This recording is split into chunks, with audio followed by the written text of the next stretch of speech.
Coach Pearson joins us here, brought to you by Aspirus Kia. We're not 2-1 the final here tonight. Michigan Tech over Ferris State to complete the sweep here on the road. And congratulations, Coach. What a great game here again tonight. Well, thanks, Dirk. I thought we put in a gutsy effort tonight. I'll call it gutsy. We didn't have our best period in the second period, but we came out and had a real good third period, and that was the difference. And like I told the team after the second period, hey, it wasn't our best period, but we can't change what's happened. But we have something to say about what's going to happen in the third period. And I thought our guys did a real good job. And obviously, what a great move by David Johnstone. But there's some gutsy effort, some block shots there. A lot of things that don't end up on the stat sheet per se that really helped us on the victory. Face-offs to block shots to just clearing the puck out, getting it deep. But, just a great team effort. You talk about the block shots. It's almost like we gave them a little bit of their own block shot medicine. We really went down. Guys were getting hurt. I think Matt Roy went off twice with two injuries. Could hardly get to the bench. Reed Sturls, I put his body on the line. David Johnstone in the foot. So you need those things. You need those little things, especially when you're playing a very good team and on the road. You have to make sure you pay the price for victory, and we did tonight. And there's going to be a lot of bumps and bruises, but I think that bus ride home, they'll be a lot easier to handle those than it would be otherwise. Coach, what was going on in the second period? We were giving the puck away. Yeah, we looked like we were all out of sorts for much of that period. Well, we were. I think we just, they came out and pressed us hard. They're at home. They're a proud team. They know how to play, and I'm sure the coach challenged them. And it just seemed like we were, I don't want to say, tired, but more mentally drained than the physical part. And once you get mentally tired like that, it just seemed like we were reacting to pucks instead of anticipating, and the communication, we just got very sloppy, and I thought it was a very scrambly period, and they jumped us, and once they scored the goal, once a team gets a goal, you get a life and momentum, and I really thought once they scored that goal, they came at us hard. But we weathered the storm. I think one of the real keys is getting through the second period tied. Just to get in the locker room, get a breather, and regroup for the third period. And you came out in the third. They pressed a little bit, but we got that power play. That seemed to really kind of turn things around. We kind of took things over a little bit. Well, we did, and we did a good job 4-on-4. There's a lot of 4-on-4 in the game, and but I thought the referees did a good job. They were trying to run us out of the building right from the get-go. They wanted to play a physical game, and it takes a lot out of you, but it also takes a lot out of their team too. And like I said, we got through it.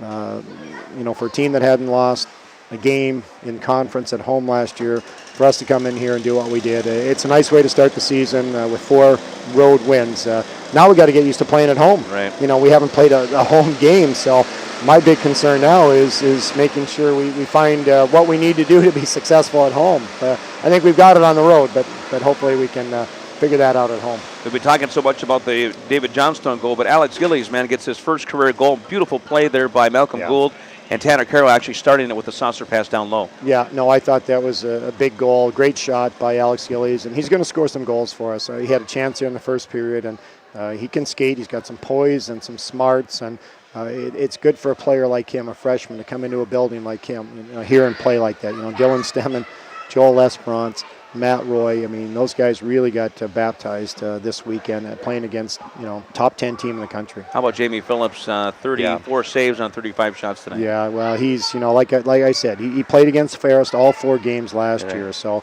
he was familiar with their team, and he did a great job. He made a couple of huge saves, in the second period and in the third. But one thing I like about Jamie is he's battling.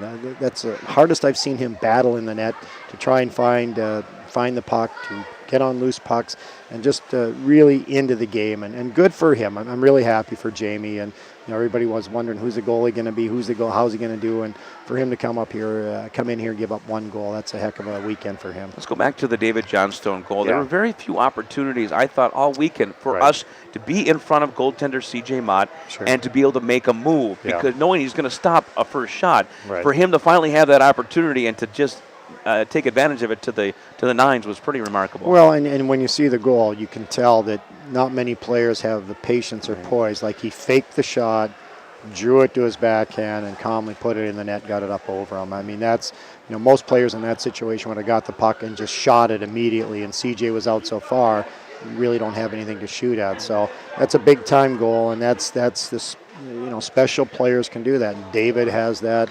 knack and that with the puck and around the net. So good for him.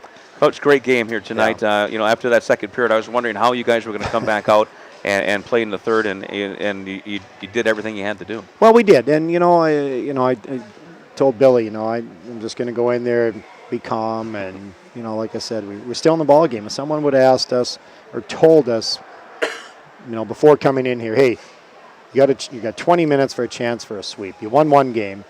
You got a tie game going in the third period. I mean, would you have taken that? And I told that to the team, and obviously they responded and responded in a great way. So huge weekend.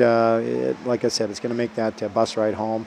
Probably won't get back till the 8 or 9 tomorrow morning, but it'll make it a lot easier trip. All right, Coach. Congratulations on the weekend. Now we can finally put all the energy into Michigan Friday and Saturday. Well, exactly. We'll look forward to that series. I'm looking forward to the show, Dirk. I know we got a special announcement coming on your show, and I'm so excited for that. I mean, it's just going to add to the whole festivities of next weekend. If you don't, for our listeners there, if you don't have a ticket, I would call early as soon as the ticket office is open on Monday morning, because you're going to want to get to the game on Friday night, or Saturday, either game.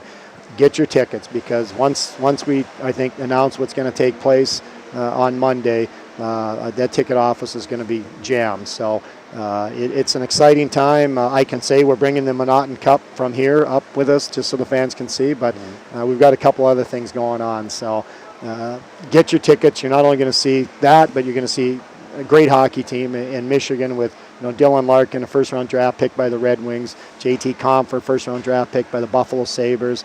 They've got, I think, 10 or 11 draft choices on Michigan.